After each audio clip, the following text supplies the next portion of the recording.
Good evening, ladies and gentlemen, lovers and seekers, those who are lost, and those who are found.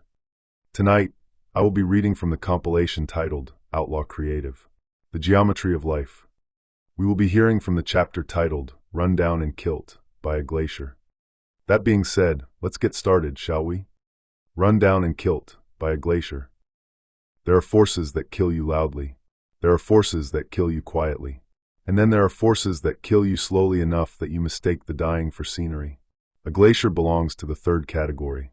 It does not chase. It does not shout. It does not argue. It advances, 1 inch at a time. And if something stands in its path, it does not rage against it. It simply keeps coming. On a cruise to Alaska, everything feels curated. Deck chairs, buffets, cameras lifted against blue-white mountains. Children licking soft serve while the captain narrates calving ice. The glacier appears theatrical, magnificent, immense, immovable. Tourists applaud when a slab shears off and crashes into the sea. They clap for collapse. They call it awesome. They are not wrong, but they are also not fully awake to what they are seeing. A glacier is not a monument. It is movement, compressed time, snow that refused to melt, layer upon layer upon layer. Pressure turning softness into weapon. Ice that becomes stone without losing its clarity. That is how glaciers kill. Not by sprinting, by persisting. Rundown and kilt. The pun matters. Kilt, like Scotland, like a garment. But also killed, pronounced with a smile. Humor at the edge of annihilation. That's the right tone. Because a glacier doesn't care about tone. It erases tone. It erases trees. It erases rock faces. It erases entire valleys. Then it retreats, and leaves behind polished stone. The interesting part is this: no one on that cruise felt threatened. The glacier was miles away, contained, observed from the safety of steel and cocktails. It was a spectacle, but glaciers are the slow version of what happens everywhere.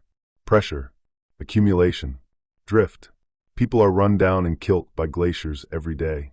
Not of ice, of unspoken resentment, compounded fatigue, microtension. Unexamined narratives, small daily avoidances. One layer, then another, then another. At first, it's just weather. Then it's weight. Then it's mass.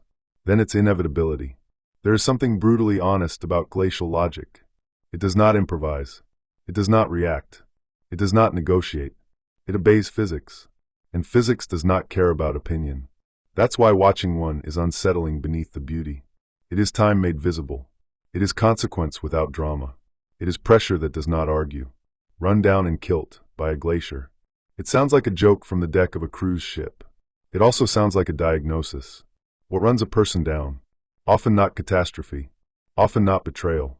Often not violence. Often accumulation. Too many small compromises. Too many tiny silences. Too many little concessions of self. One snowflake is nothing. 10,000 snowflakes are still nothing. 10 million snowflakes become a wall. And walls move. There is another layer. Glaciers carve. They reshape geography. They leave behind U-shaped valleys. They polish stone to mirror finish. They cut fjords into continents. Destruction and artistry at the same time. The same force that crushes also sculpts. Which means being run down and kilt is not always purely loss. Sometimes it is transformation under compression. Pressure reveals structure. Weak stone fractures. Dense stone shines. Under enough weight, surfaces change. Cruise ships create illusion. Movement without effort.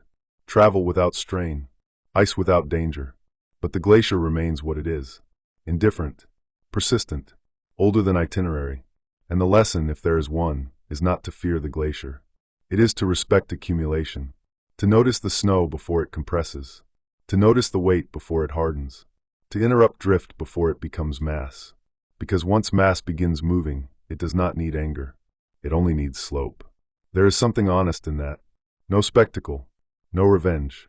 No theatrical justice. Just gravity. Run down and kilt. Not by malice.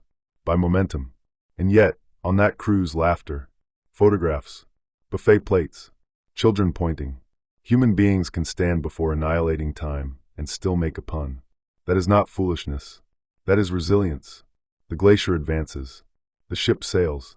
Someone somewhere says, "Well, we've been run down and kilt," and smiles. Because humor is the only warmth that survives proximity to ice. A glacier does not hurry, and that may be the deepest warning of all. It does not need to. Neither does accumulation. Neither does neglect. Neither does drift. Everything that ends abruptly was building slowly. Everything that carves suddenly was pressing quietly. Snow falls. Weight builds. Ice forms. Valleys bend. And somewhere in Alaska, a wall of ancient time continues its patient work. Not angry. Not dramatic. Just steady. Run down. And Kilt,